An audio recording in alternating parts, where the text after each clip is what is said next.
As with any methodology, it's easy to make mistakes. So this video is just going to have some tips to help you avoid common mistakes and understand how other people communicate structures.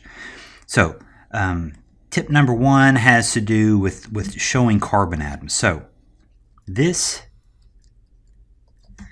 is a six-membered ring. I haven't quite connected this is pretty common. People have slight gaps. You need to just understand, okay, this is a six-membered ring. There are 6 carbons around this ring, and each carbon has 2 bonds to different carbons, and therefore this carbon also must have 2 hydrogens coming off of it to fill out the octet. Now sometimes you have a hard time keeping track of all that. So you might say, well, I'm going to redraw this structure and I'm going to fill in the hydrogens. That's fine. This is still a completely valid structure. You've added unnecessary information, but it's all completely correct. So this structure is fine. This structure is fine. Now, let's add a little more.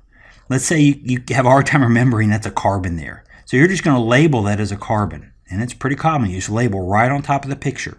Completely fine. Again, you're adding extra information, but it's all correct. Where people run into problems often is they will do the structure and they say, oh yeah, well there's a carbon there and there's a carbon there.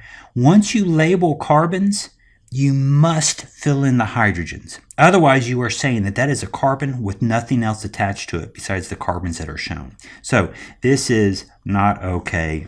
So once you write in the C, you must complete all the atoms on that carbon. Great. Number 2, this is less a rule, but more just a kind of an observation. So here is a 6-carbon molecule. This is, we have 6 carbons, 1, 2, 3, 4, 5, 6. And if you counted up all the hydrogens that are on this structure, you'd find this is C6H14. It's called hexane, and we'll learn that later.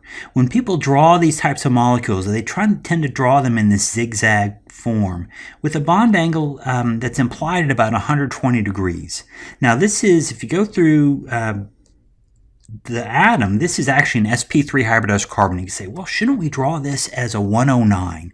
Turns out everybody sort of adopts this 120. It looks good. It helps you keep the molecule in a straight line. It's just a simple drawing. But don't get caught up that everything has to be this perfect zigzag. Some things, this would also be the same molecule, C6H14. Now it's drawn a little differently, but it still has 6 carbons. And if we count up the hydrogens, we'll find that all 14 are there as well. This would also be C6H14. So there's not just one perfect way to draw each structure. There are different representations, and these are all completely valid. So I don't want to act like line angle notation is just a bunch of rules. There's some flexibility in it as well. Okay, and this last item really is a rule. It's about showing connectivity.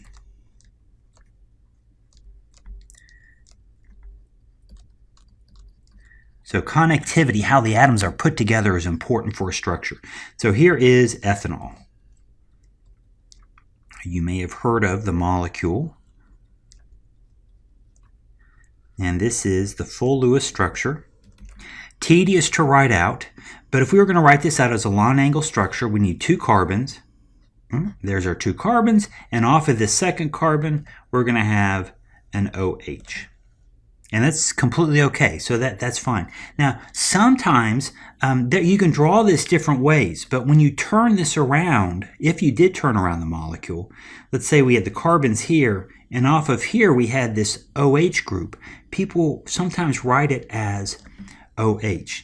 Now, the problem is this carbon is bonded to the oxygen. And that needs to be clear in the picture. Here in this picture, it looks like the carbon is bonded to the hydrogen. And so this is not a valid structure. When you turn things around, sometimes you need to turn around your labels to make sure it's clear which atom is attached to which other atom. So this would be an okay structure. And this is an okay structure. But the middle structure is incorrect because we haven't reversed our atom label. I'll say that there is one exception to this.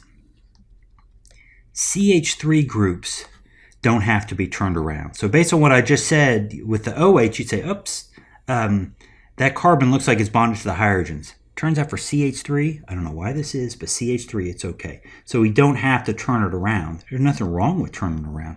But for CH3s, that there's just a little more flexibility there. So those are some tips on how to navigate these line angle structures.